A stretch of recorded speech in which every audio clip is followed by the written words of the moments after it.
Welcome to Women of Culture. I'm Meera T. Sundararajan. Join me and my distinguished guests to discover untold stories from the world of culture.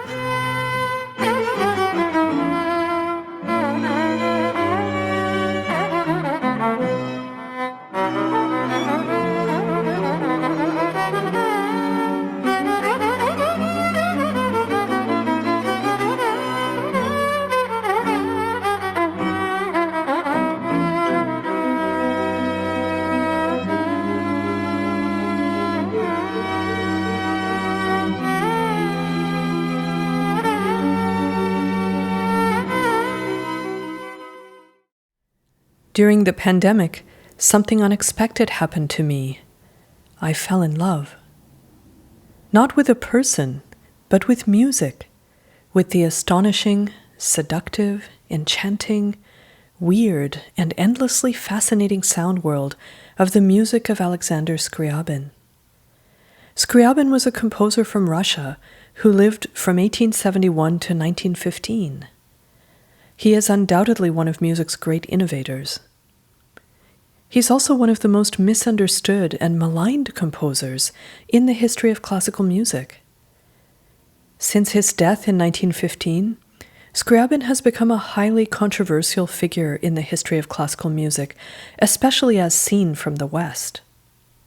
Western critics of the last century often described his music in almost hysterical terms as immoral, licentious, and oversexed, and his personality as that of a crazed egomaniac. Sadly, these labels, stereotyped, uninformed, and close-minded as they are, have stuck. Above all, they reflect the limits of their writers. Ironically, Scriabin's sensuous music is far more disciplined than that of Wagner or Richard Strauss. His innovations, far more attractive than those of Schoenberg or Berg, and his grandiose aspirations, not for the dominance of any group over another, but for the enlightenment and betterment of humanity as a whole. Indeed, Sviatoslav Richter, a great pianist of the 20th century and one of the greatest musicians of all time, has commented in an interview, "I cannot understand why it is so unusual to play Scriabin in America. In Russia, he is part of the mainstream of musical life, our heritage. We grow up with him, are nurtured by him, nourished on him. We absorb him as soon as we are born." What a great composer Scriabin was. Part of the problem, if we can call it that, may be that Scriabin was quite a learned musician. He had read widely and developed a highly original philosophical outlook that informed his music. In particular, he was deeply influenced by Indian philosophy at a time when the world was starting to discover Indian culture. And he was particularly attracted by the ancient philosophical school known as Advaita. Advaita, very simply, is the philosophy of the unity of all creation. It postulates the indivisibility of the divine being, paving the way for statements such as the famous "I am God," which occurs in Scriabin's writings, and which appears to have been incomprehensible or undigestible for his Western critics. The worldview expressed by Advaita is unique to Indian culture and has developed over thousands of years of sophisticated and intense exploration in Indian languages including Sanskrit and Tamil. It must be said that Indian cultural and religious traditions are in some ways fundamentally different from Judeo-Christian models of seeing the world. Notably, the ancient Indian culture sees the world and its sensual delights as a path towards spiritual self-realization. Every detail of physical life is imbued with the potential for spiritual experience and regeneration. Scriabin was a contemporary of Rachmaninoff. In fact, they studied at the Moscow Conservatory together and were friends as well as fellow virtuoso pianists. Both pianist-composers were deeply inspired by the music of Chopin, who had created an immensely rich pianistic language for the piano. but the resemblances end there. Scriabin was a non-conformist, an artist whose highly original personality had already become apparent while he was still a small boy. In this sense, he truly was a prodigy. Scriabin's outlook was cosmopolitan, and he traveled widely in Europe and the United States, meeting musicians, artists, and thinkers, reading widely, and developing himself as an artist and personality at every opportunity. As a pianist myself, of course, I didn't discover Scriabin's music for the first time during the pandemic. I had known about it for a long time, and as a teenager, I quickly developed an intense admiration for the recordings of Scriabin's music by Vladimir Horowitz. Those legendary recordings have inspired generations of pianists who came after him. When Horowitz was 10 years old, his parents took him to meet Scriabin, seeking the advice of the composer on developing the musical talent of their son. According to Horowitz's own recollection, Scriabin gave them a kindly reception and told his parents, "Your son will always be a good pianist. See to it that he is educated, that he reads widely in literature, philosophy, history, and so on." But during the pandemic, during that time of incredible, unspeakable, and almost unbearable isolation and loss, I found myself turning to pieces I hadn't played before. Scriabin's 24 Preludes, Opus 11, a work inspired by the previous preludes of Chopin, but also by those of Bach. There was something absolutely captivating about these small masterpieces, some of them little more than a minute long. They demand, on the part of the interpreter, some attempt to understand music, almost as a form of poetry in pure sound, meant to touch the soul with poignant, memorable, and deceptively simple musical statements, all couched in the exquisite filigree of the pianistic style favored by Scriabin and Rachmaninoff. In this music lay the secrets of unique emotions that I had never felt before, which seemed necessary now. It also helped me to organize my internal chaos through Scriabin's highly structured approach to sound. I became almost obsessed with Scriabin. My research eventually led me to the extraordinary Simon Nicholls, a pianist, formerly a professor at the Royal College of Music in London, and an expert on Scriabin. Simon could not only answer all of my questions about the composer, he could also do something that was equally extraordinary in its own right, which was to point me towards what Scriabin himself had written in his own letters and diaries. A great scholar of Russian himself, Simon had partnered with Michael Pushkin to bring out a translation of Scriabin's original writings, published by Oxford University Press. The book is called, simply, Scriabin's Notebooks. When I spoke to Simon, he told me how important he thought it was for people to be able to read about Scriabin in the composer's own words. In this way, Scriabin could speak for himself. His legacy would be removed from the hands of those who had sought to speak for him, in the West in particular, and music lovers could judge for themselves the man, his music, and his vision for the world. Here is the erudite Simon Nicholls on Scriabin.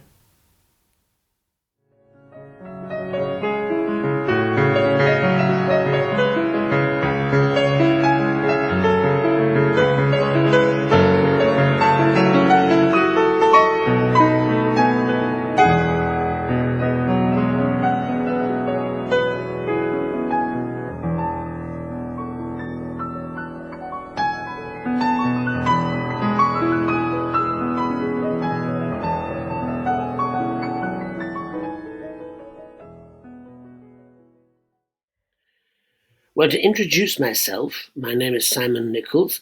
I'm English. I used to live for many years in London. and I am now retired and moved to Coventry. And I am a pianist, and for a long time I was a professor and teacher of piano, Menuhin School, Royal College of Music, and Royal Birmingham Conservatoire. I retired from all those things, and a few years ago I made a translation with my colleague Michael Pushkin of the writings of Scriabin, which were published back in 1919 in Russia and were translated into German in the 20s of the last century and by Scriabin's daughter into French. So we had no complete translation. We had excerpts in a biography, which is sometimes unreliable, sometimes inaccurate, and always incomplete. So I felt it was very important that we had a complete set of what reached the press from Scriabin. It was edited really by his friends after his death. So I don't know what there may be in private archives that he also wrote, but this material is easy to obtain in Russia and now also in England. So it's very important, I think, for somebody like this who is making very extraordinary statements to know the context. For example, it's very famous and notorious that he is often writing, I am God. Well, there are two separate occasions where once he writes, I am God, straight afterwards he writes, I am nothing. And another time he writes, I am God, which of course would be the same in Russian as I am a God. I am God, and you can be gods too if you dare. So it's a state of mind, if you like, and as the theosophists say, they don't believe in a God who is separate from the cosmos and separate from the human being. Say, I, myself, whoever I am in inverted commas God, whatever that is. So it's to do with the idea that all is one. If there's only one God, well, that's you, because all is one. So that is very much misunderstood. And I asked my friend and colleague Michael Pushkin, who is also retired. He was a professor of Russian at Birmingham University for many years. I wanted to make sure that this very difficult Old Russian, which is also very improvisatory, very poetic, very often inconclusive and circular in construction, that it was being rendered correctly.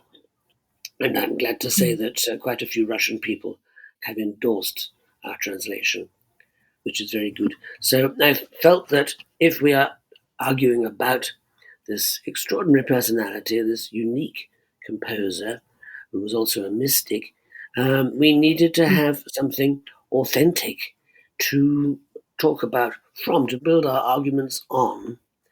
Absolutely.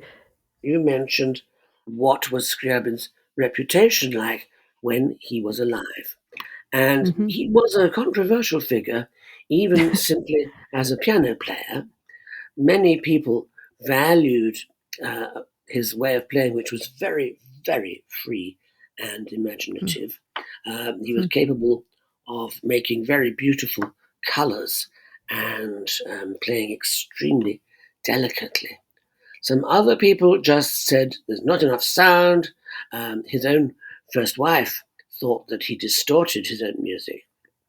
Other people said when he came to London, and they had a pianist actually from Birmingham to play the piano part of Prometheus, which I'm sure he played it very well. But they said to have Scriabin on the piano was to make the whole work very much clearer. How So there interesting. was something very, very special, completely personal about his piano playing. That's a very interesting way that you begin approaching Scriabin's reputation. You know, you've said so much here that I want to pick up on. You've talked about the art of translation and how certain statements by Scriabin were prone to misrepresentation. Clearly, from your illustrations there, just even from the sheer challenge of translating them effectively into English, which is Mm, perhaps not so compatible with Russian way of expression.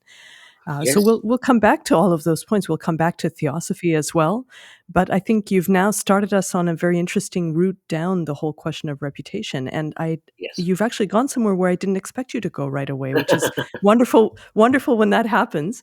To talk about Scriabin as a pianist, and yes, at the same time, what you're saying makes perfect sense to me because, of course, we think back to this period in Russian music, and we have at least two very great innovators in terms of piano composition, namely Scriabin and his friend and classmate Sergei Rachmaninoff. yes, indeed. And each of them, in fact, as any in-depth study eventually leads one to conclude, each of them having quite a different approach, using Very. some very similar materials, yes, but having quite a different approach to both composition and to the piano. Each, of course, a Mm, composer of genius in his own way. yes, So, so you've started us down the road of Scriabin's originality already, I think, by yes, talking yes. about his piano playing. So, can you say some more about his reputation when he was alive and then what happened in Russia when he died? Oh, you mean as a person, or as a pianist? As a person. Sure. I Mm, think both. You know, I was mhm. thinking about the very interesting stories surrounding Scriabin's funeral, for example. Oh, yes. Yes, well, this was a very special occasion. First of all, Mm, Scriabin's death took everybody by surprise. He mm, had some kind of cut or spot on his lip, which went septic, and the family doctor didn't do anything about it until it was too late. In fact, when he was in mm, London, he was advised to remove his moustaches um, and mm, to get this treated properly, but he didn't do that. So it was a sudden death which created or helped to create a kind of Scriabin myth. And it was a mm, huge funeral. You can see photos of the Arbat, where his flat was just off the Arbat, mm, um, completely choked with people. mm, And also, it was raining. Rachmaninoff wrote a étude tableau based on this occasion, we think. I can't oh, remember the number at the moment, I'm afraid. But you okay. hear rain, you hear chanting, and an overall impression, Rachmaninoff said, of hopelessness, despair. So they thought, here is something that is really building up, and Scriabin is at his creative peak, suddenly cut off. Mm. So Yeah. that's one thing, and that certainly um, created a sort of vein of writing in a very mystical way, which obviously his music Mm, itself encouraged. I think it was mm, it was a pianist called Mark Mechik who, mm, over the grave, quoted Goethe and said, "It is so arranged that the trees shall not grow up into the heavens," mm, as if he felt there had been some intervention. I think really the truth was that he was very, very, very overworked. Always mm, was a night bird, worked all night, mm, and simply didn't allow himself to recover. And mm. probably his immunity, as we would now say, Yeah. was very low. How tragic. Yes, he was in his early 40s. That's He right. was in his early Yes. 40s when Yeah, he died, and, it's, uh, it's so interesting what you're recounting, you know, because I think in this day and age, we tend to forget that people used to die of infections. exactly. Very Uh, shortly afterwards, he would yeah. not have suffered from this. Yes, That's quite right. Yeah, absolutely, and also a bit tragic and heroic what you mentioned about the mustaches. You know, for anyone who's Yeah. familiar with Scriabin's picture, he had these very stylish, long mustaches that must have been in vogue in those days. Of course, my great Yes. grandfather, the Indian poet C. Subramania Bharati, was also famous for those iconic mustaches. He had a very Yes. similar set. And Yes. so, of course, Scriabin, had he removed them, I think his appearance would have been quite different. And Yes, and he had to go on the platform. I think that the whiskers are a bit of a disguise. This is only my personal idea, but if you look at the photographs before he grew those things, it's a very, very Russian face. Very broad, got a big dimple in his chin, which of course the beard Hmm. covers. But with his moustachios, he looks like Mallarmé. If you've ever seen drawings of Mallarmé. That's fascinating. So, do Mm, you think that was part of Scriabin's overall agenda? You know, because I think he was also unusual or distinctive among Russians of his time because he had a very cosmopolitan, international outlook. And I know yes. even the word cosmopolitan is not always considered a compliment in the Russian language, shall we say? No, S no, indeed. Then as now, well, Hmm, I think that's possible. I mean, he was as a young man, he was a terrible dandy, and you can see that in the early photographs, and the later ones a bit more normal. But yes, these very distinctive whiskers always there, and he had the peculiarity of usually not wearing a hat. He would take one but didn't wear it, hmm, which is unusual for the time. And he did part of this image cultivation, I think, is that his handwriting changed in his hmm, 30s.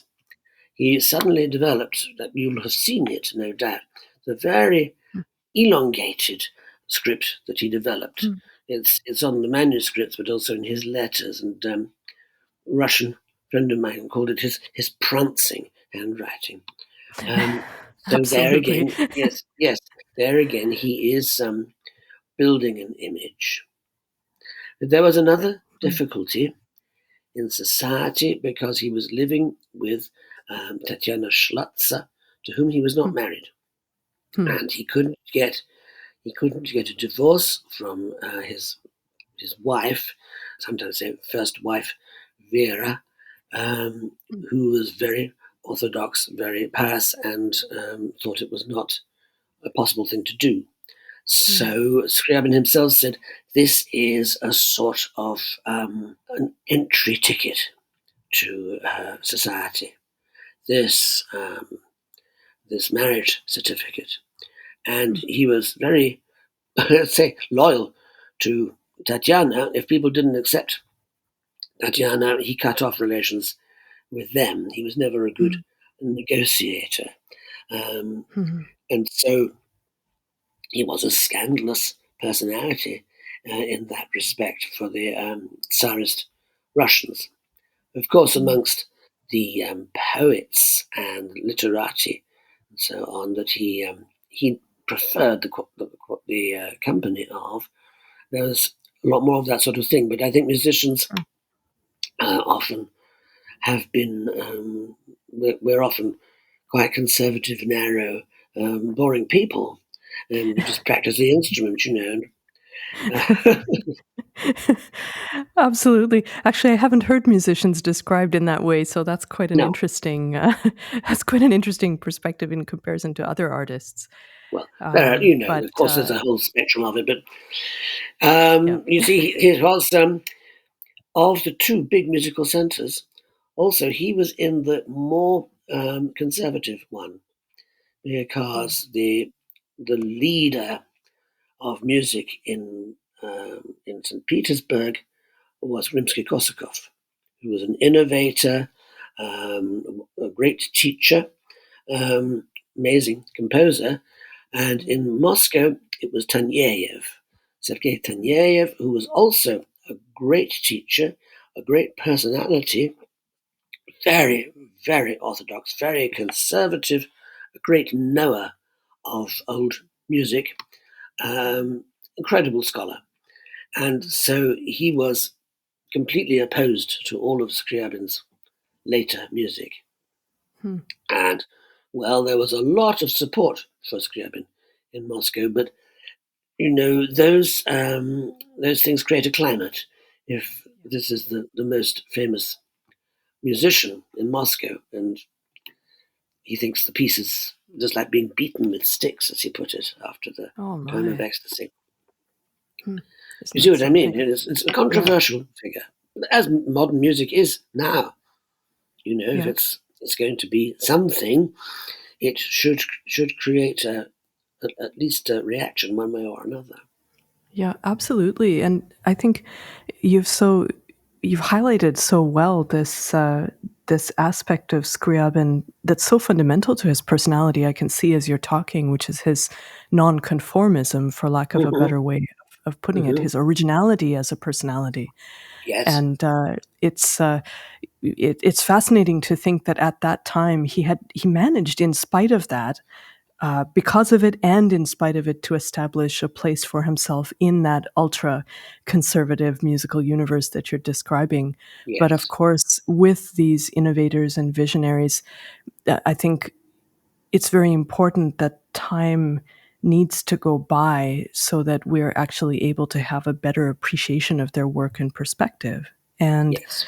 in many ways, that's what I've seen happening, for example, in my work on my great grandfather. Now it's been Mhm. exactly 100 years, 102 years this year that he Mhm. passed away. And Yes, surely during his life, like Scriabin, he too was a great nonconformist, incredible, and made a lot of sacrifices for that.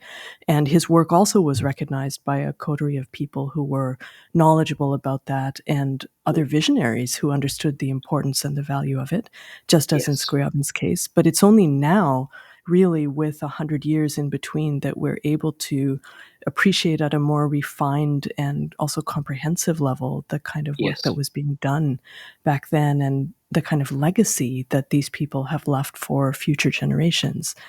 Perhaps one thing I can ask you about that in that regard as well, not only for your comments, but then what do you think has happened in the intervening years? Because that's a delicate time then in the building of a personality's reputation and of the reputation of the work. So, do you Mm. think this has gone well for Scriabin, or what have been the obstacles, and what can we do now? Because obviously your work is making an immense contribution there. Well, thank you. I hope so. Mm. Um, well, do you mean in Russia or in the West? Because, I I think both, and you're uniquely well placed to comment on both. well, I think that in Russia, his um, his reputation was absolutely established during his life, and at his death was kind of concretized. Mm, He became a legend instantly, and it was also an advantage under the new constitution, which came in so soon, 1917. The Russians owe a lot to their minister of enlightenment. He was concerned that not everything from the old regime culture should be destroyed. mm, And he was a very clever arguer, and he said that Scriabin, his with the struggle and the turmoil in his music, was the stormy petrel of the revolution. He was mm, referring to a wonderful prose poem by Gorky about mm. a stormy petrel. Was it Lunacharsky? Yes, thank you for reminding me. Okay. Absolutely. Lunacharsky, very clever man. And I Mm, think we owe a lot that things weren't just thrown away. So mm, Scriabin also he has very systematic technique of composition, mm, and the Soviet once it sort of settled into that Stalinist mold, they did not like irrational elements in anything, and so Scriabin's music is able to be explained by various theories. There was a man called Yavorsky, mm, and later his pupil Dirmova, Hmm. who wrote theories, and the music is very systematic. Almost the more that he develops into his later period, the more there's a system there. That also helped Scriabin with the Soviets, and of course he was not going to be introducing any new elements um, because a creative artist is always surprising us, Hmm. and that was very, very dangerous in Soviet Russia. You could, Hmm. like with Shostakovich, Yeah. you can get absolutely plastered by the critics, and the critics being controlled by some other force behind that. Hmm. So that early death was very useful, and indeed, under Lenin, there was a decree about who you could build monuments to and who you couldn't. And the Hmm. musicians, very oddly, only Chopin, who's not Russian, and Scriabin either Ah, left out Glinka and Mussorgsky, I don't know. He important didn't. predecessors. Yes, exactly. Anyway, Hmm. then also, of course, the museum, the house, the flat rather, was established as a museum by decree from Lenin. You know, people either became monuments or they ended up shot. And he was Absolutely. a monument, like Stanislavski became a monument in his life. Yeah. Ironically, I've sometimes heard it said that Scriabin was also mourned as the great composer of the revolution who died just before it happened. He died in Yes, 1915, but your point is so chillingly valid, that the fact that he was no longer around to do anything different in that sense actually helped in a way to preserve his standing in yes, Soviet Russia. That's a yes. very interesting perspective, and also fascinating, Simon. I wonder if you could talk about that a little bit more. What you're saying about Scriabin's compositional style, and here maybe there is a divergence, or perhaps a relative lack of understanding or systematic thinking about this particular aspect in the West, because I personally have found Scriabin to be a composer who's extremely conscious of structure.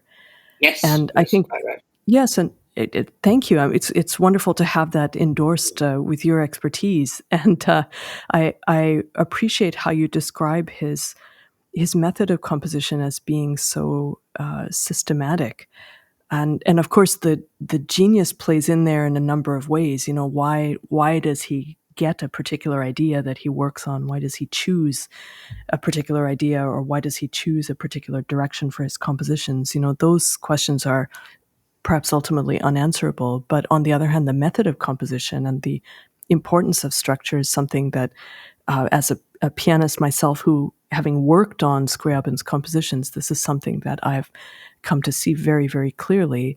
And yet, a lot of the commentary on Scriabin seems to characterize him more in terms of that non-conformism and even flamboyance that's come to be associated with him as a personality. So I wonder if there's some confusion happening, or perhaps the tendency of minds that are more ordinary than his was, as most of ours are, to try to reconcile these apparently contradictory elements. The flamboyance with the discipline and the structure in the music. Yes, And I yes. wonder if this has played into some trouble with the proper recognition of his work, in at least in the West. What are your thoughts on those aspects? Well, I've looked at some of the manuscripts and sketches, and Mm, indeed, he who knows how he got his ideas, but perhaps by improvising, he mm, could often play pieces mm, in large, large chunks before he got anything written down. But he didn't approve of improvisation. He felt that music must have structure. So mm, his manuscripts look like sort of shopping lists or housekeeping accounts, with lots mm, of columns of figures, and the figures show the structure in bars. So mm, he kept a pretty square framework to his music, And that's the Russian training also, under Taneyev and Taneyev's followers. Russian training is very strict, and this sometimes has been criticized for it. Yeah. But it seems to me that the music does sound very fluid. And so this structure that's behind it, the bar numbers, the old structure of the sonata form, which is very much there, or a sonata form without a development, often there in the short pieces. First idea, second idea modulating, first idea, second idea not modulating. As simple as that for some of his little preludes and things.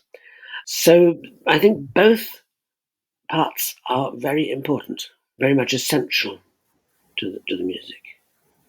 Yeah, what a helpful way of explaining Scriabin's compositions as well, and fascinating, because you described his biographical background and the fact that he was operating in an environment of great musical conservatism, among other things, Yes. and his treatment of improvisation. This is a separate question on which we could have a separate podcast episode, I think.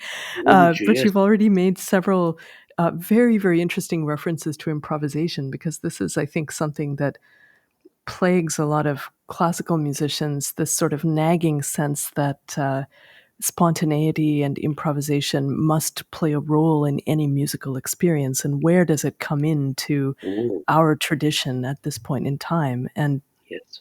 so interesting how you explain Scriabin's compositional process as being founded on improvisation, and in particular the marriage of improvisation with concepts of discipline and structure. So essentially, there was a place for improvisation in that process, but it was contained, within these strong, well-defined structural concepts. Yes. Yes, Uh, and I think yeah. as with Mozart, quite a lot went on in Mm, his head. So that there are mm, one descriptions by his amanuensis Sabaneyev mm, of Scriabin playing the music which we don't have now for the preliminary action, the piece that he was working on when he died. mm, mm, And we have the sketches, and they are absolute fragments. And Scriabin would just refer to a fragment, and then he'd start playing. And, there would be some tremendous thing there, a whole world mm, which we can only divine. And yes, you're right, of course, like a jazz musician can look at a chord sheet and you've got a whole piece, or wonderful occasion when Fats Waller came to England, and there's some recordings called London Suite, and they're simply described various places to him, Soho, and so on. And okay, and then he started playing, and that's his London mm. Suite. So Amazing. that is Mm, amazing, and it has got completely separated, unfortunately, now. mm, Um, But well, there's an element that should sound improvisatory in Scriabin's mm. music. In fact, he worked out Absolutely. very precisely what he was going to do, and he did things that were different from the written music, but he always did them the same. So it was always different, but always different in the same way, if you see what I mean. Mm, So yes, it was only to his close friends that he would play music that was not finished. That's a mm, little bit like the dispute about painting, isn't it? At the end of the 19th century, Ruskin mm, attacked mm, the painting of Whistler because he said it's just a pot of paint flung in the mm, public's face. And mm. Whistler said, "I actually know what I'm doing." And quite Wow. a few people, and Burne Jones, said, "Oh well, the paintings are not finished." Mhm. But to now, we can see them quite differently. Yes, I mean, that raises a whole other question about what it actually means when a work of art is finished. Indeed, yes. And then in Scriabin's case, I think we'll never be able to answer that question because his death was so untimely. And Yes, as you've described, he played a dual role in relation to his own compositions, both as creator and as interpreter performer, that's absolutely and right. perhaps had different perspectives. Hmm. And he regarded all of that as a means of putting across his ideas. And the Hmm. reason that I wanted to know what he'd written was Hmm. that I felt all the time the music is very, very urgently telling you something. Hmm. These calls, these challenges, and these huge struggling build ups. What's it about? You can listen to it just as a series of states of emotion, and it's wonderful and it's very satisfying. But I felt there must be something more behind that, and indeed there is. That's fascinating in its own right, Simon. Could you talk a little bit more about that? Because I think with music, there's often a sense that, here's an art that's quite abstract in a way, maybe a strange word to use about something that's so emotional, but I think it's justified Yes, in the sense that music doesn't have to refer to something outside itself. And I think there is a certain, I don't know if snobbery is the right word, but maybe a certain attitude about music that refers to something beyond its own constraints. For example, like Schumann's music, much of which was programmatic in that way or linked to literary works or characters. yes, It's sometimes not seen as being on a level with music that is just itself. yes, Or on the other hand, it's seen as being superfluous to understanding that music. Schumann, of course, being a composer of genius himself, yes, and there is a tendency to disregard or to subordinate these other interests that he had, this other area of creativity, particularly related to literature in his case.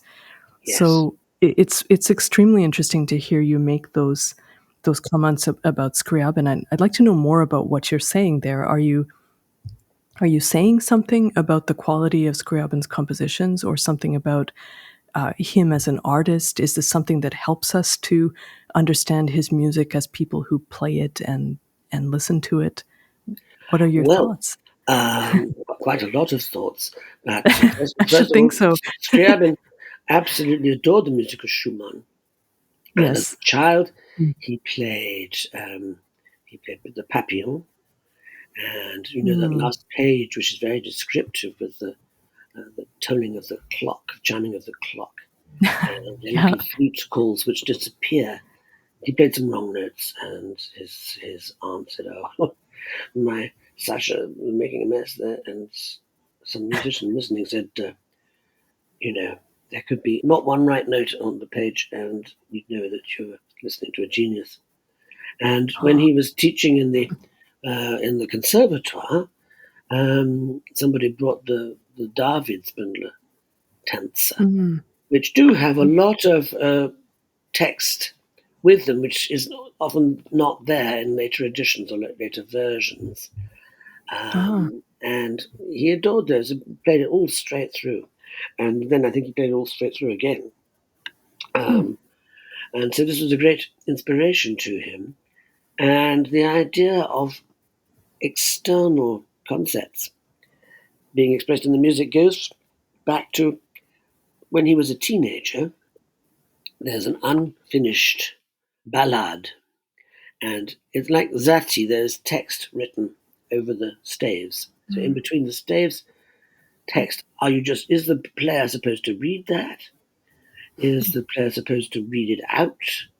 What happens? We don't know, but there is a sort of multimedia element there, Mm. you see, and it's a text rather like Edgar Allan Poe, which had been translated by Baudelaire, and he's in a strange place and looking for a person who's disappeared.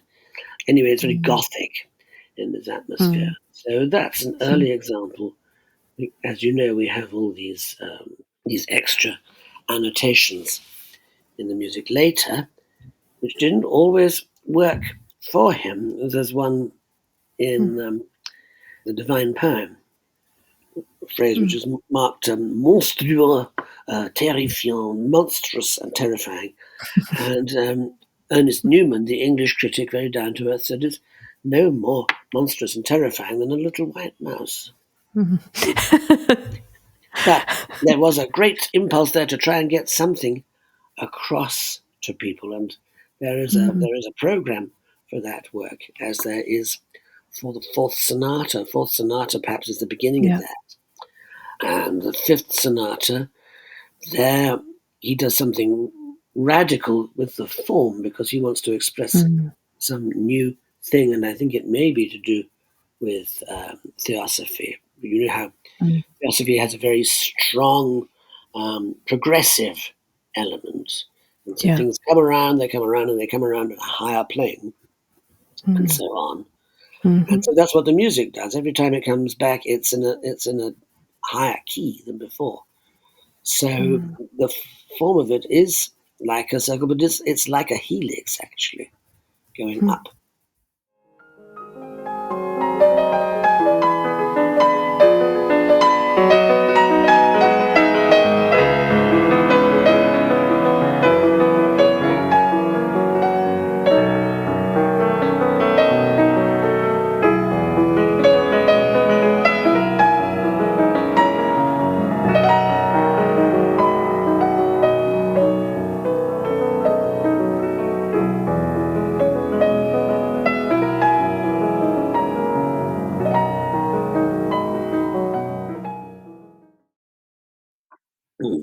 Something that's important, and perhaps this relates to why I translated, is that the Russians, there was a little time in the 50s when the late music was officially regarded as too elite, and this prompted Neuhaus to write a very interesting article saying how he played music from the late period all over Russia, all over the Soviet Union, in fact, in tours, and it went down very well.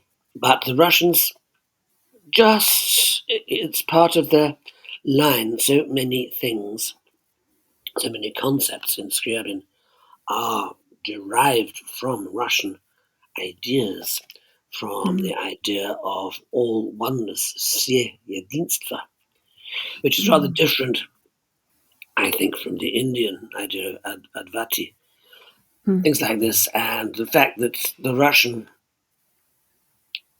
philosophy has got a great deal of emotion in it. They didn't really have a split of sensibility, or they didn't have a reformation, indeed.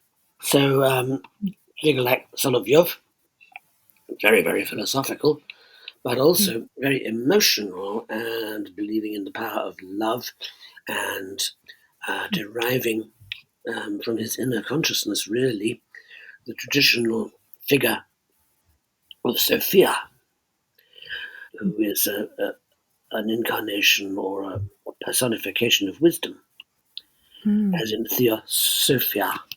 And so she is very like, he wrote 3 poems, 3 encounters, and his last encounter with Sophia is in the desert.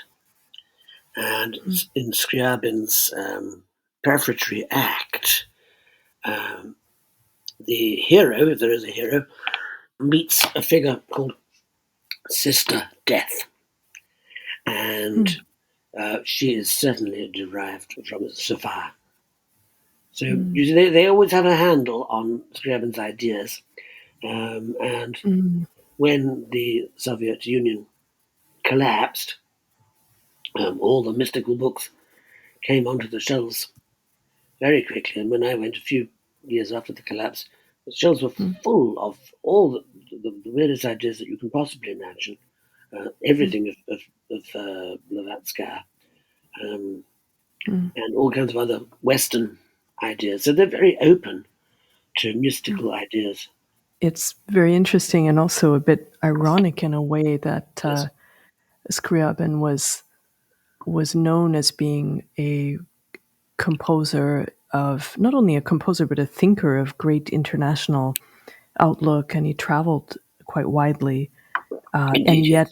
yet his work really embodied, in a very deep way, these Russian ideals and approaches that you're discussing. It's immediately apparent as I'm Yes. listening to you talk. I mean, can you say something for just a moment about Oh, the all oneness idea that you're referring to? Because you yes. mentioned that that's something that can be distinguished in some ways from the Indian Advaita philosophy, and of course, that's what Yes. we've been talking about sort of covertly all Yes. along here as well. This the theosophical movement from the early 20th century actually Oh, started by Madame Blavatskaya, if I'm not mistaken, yes, absolutely. based on the Indian idea of Advaita, which is in a nutshell is the oneness of all creation. But of course, it's a philosophical system that is quite ancient, and there have been a number of important writers and thinkers who have explained that in detail. And as you were saying, with a lot of emotion and a focus on the unifying force of love.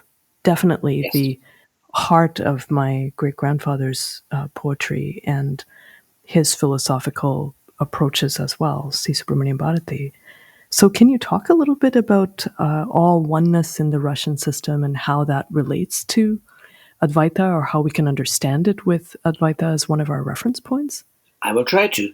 Um, I think Thank you. that in the Orthodox cosmos, if you can put it that way, God is always at the top, up there.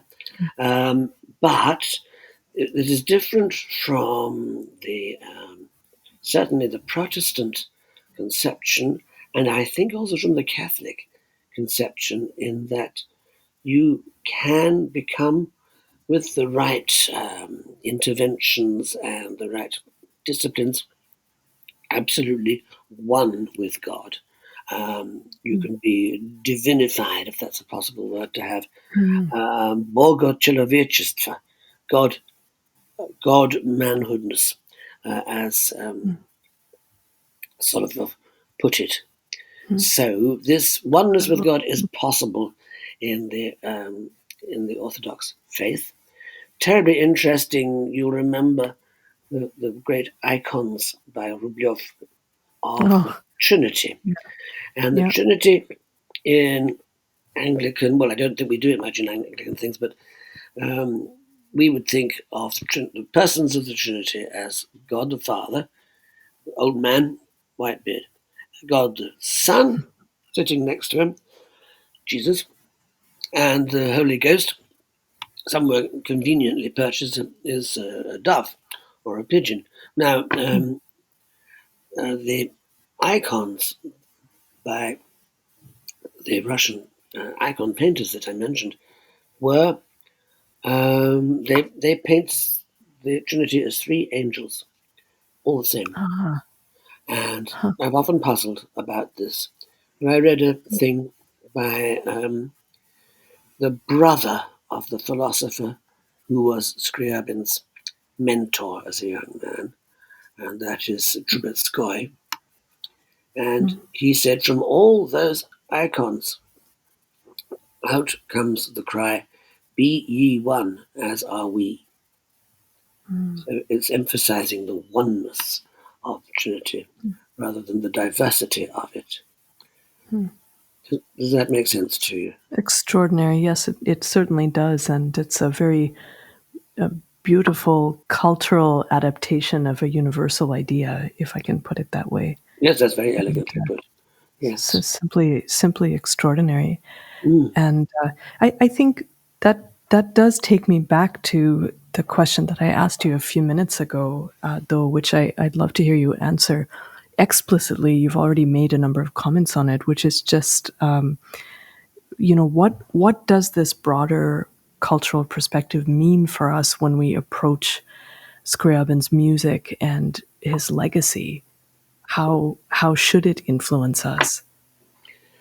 Um, I think it should be, well, first of all, it's possible to love that music just as music, and Scriabin himself was very uncertain about the distribution of his programs to conductors and so on. He said they should approach it as music.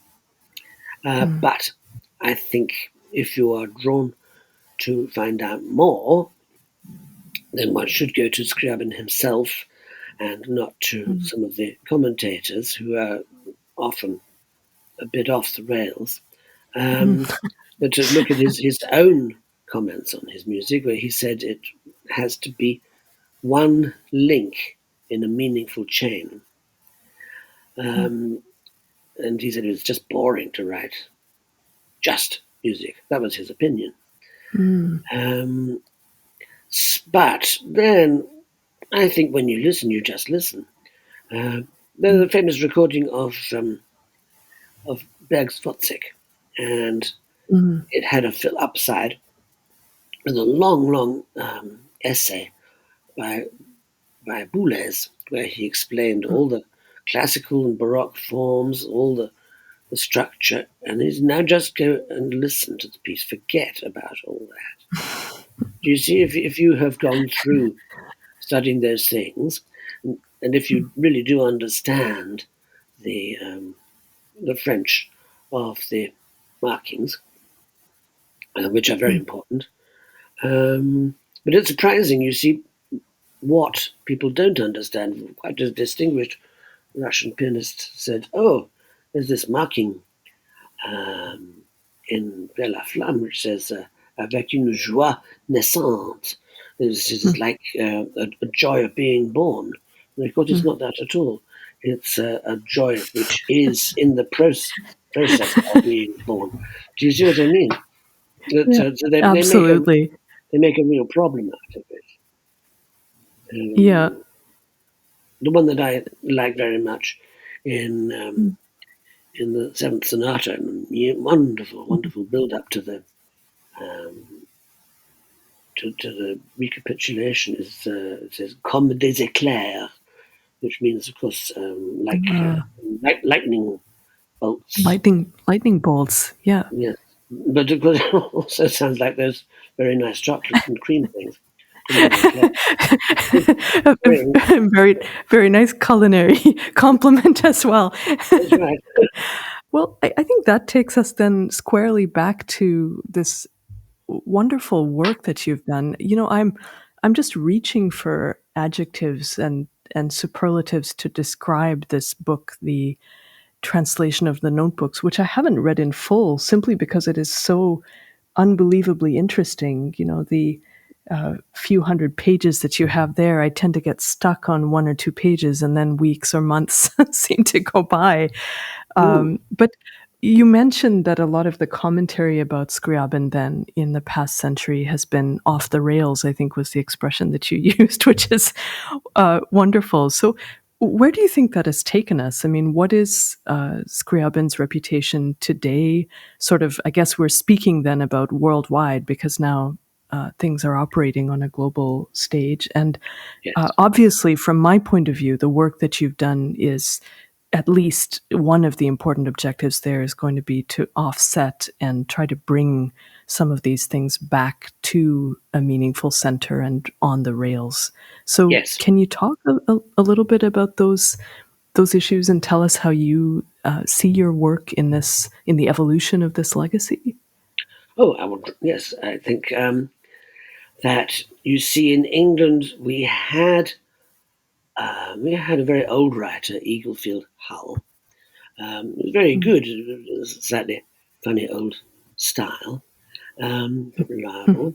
And we had Swan, who is translating from Russian, and it reads oddly, but it's probably the nearest to what the Russians were saying.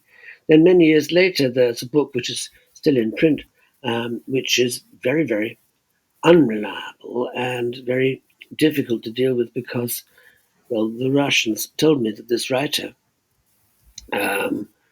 was fed lots of photocopies and excerpts, of which he makes use, but perhaps they didn't write the sources on because he never gives a source for any quote or any letter or anything, and you can't tell where the quotes start or where they finish. And so this was a major motivation for me to make that clear. Also, that writer has a very clear program of his own, an axe which he is grinding, which has nothing to do with Scriabin. So I've now found, having written and published that book along with Mike, that it's put me in touch with an international group of Scriabin scholars who are real scholars, and many of whom read the Russian sources and are very concerned that their research be properly based, not an amateur enthusiasm, but the real thing. So I think it's improved a lot. Sometimes there's one very, very good young Russian pianist who repeats every allegation that he can about Scriabin, although he knows it's a lot of nonsense, because it shifts records. That kind of sensation, obviously, is going to create a lot of public interest. So that's unfortunate in a way, but it's understandable. But I think generally the situation is getting better. That the book of mine is there. We and my colleagues published another book called Demystifying Scriabin. There's a new book in America called the Scriabin Companion. We're working on another one, which we hope will come out sometime. We're working on that at the moment. So there's a lot more scholarly activity, and there are many, many very fine recordings that one can listen to, really can compare. There was a very strong Soviet tradition of Scriabin playing, and that may have been based mostly on Vera's playing, because I think she was a good Russian pianist, who I think of big, beautiful sound, very strong technique, imaginative but not fantastical. And so that's how the Russians played Scriabin, except it's the technique to burn, like Ashkenazy's technique in the years when he recorded the sonatas. Just unbelievable. Well, the situation that you're describing in terms of the scholarship, I'm still trying to get my head around that, because this idea of having quotations and making statements that aren't authenticated, I think it is the worst a nightmare for anyone interested in connecting with a historical figure, at least on any sort of realistic basis. There's always this tension between what people want that person to have been and what they actually were. Oh yes, that's right. Very much. Yes, you build in your own image. Yes. Yeah, absolutely. Which I think you were alluding to. We don't need to mention any names, but your points are very well taken. Yes. And I think that does also point, though, to maybe the special importance of the work that you and your colleague have done with the notebooks.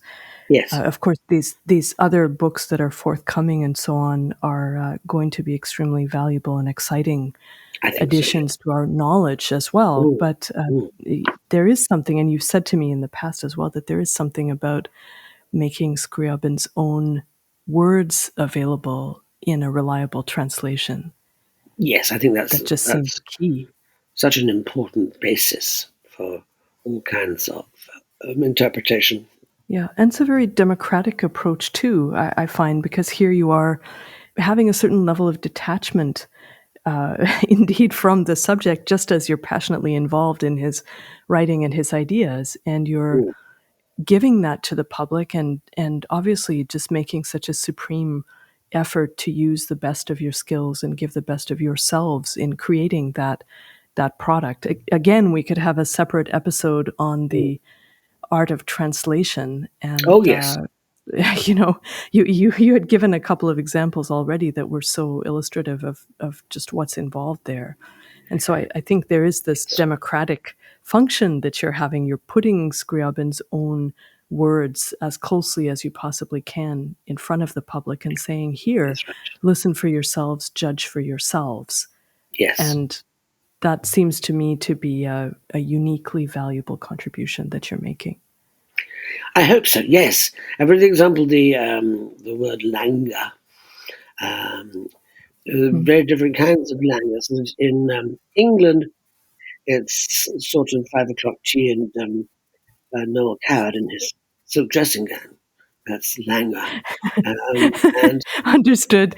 yes, and in French would be Colette, a different thing. Mm, And in Russian, what a surprise! It means a lot of suffering, and mm, Langer is a torturous need, which then can only be relieved by action. So when you mm, see it with Langer in Scriabin's writing, it's not a relaxed thing at all. It is this kind mm. of troubled need. And I'm sure that there are many more examples that we could discuss, and I could easily keep you for another hour. So I'm just conscious that you've made this tremendous effort to record this session today. So it's a great pleasure for me, and I'm sure for anyone who has the privilege of listening to your remarks here. Oh, I hope they will listen. Yes, So yes. perhaps we can just conclude with with just a final comment that, again, I hope that people are intrigued and have an opportunity to look at your book and to listen to Scriabin's music, of course, in the light of what they may discover there. But is there anything further that you would like to say or add in terms of your hopes for that particular work, or any general thoughts you have on anything we've discussed?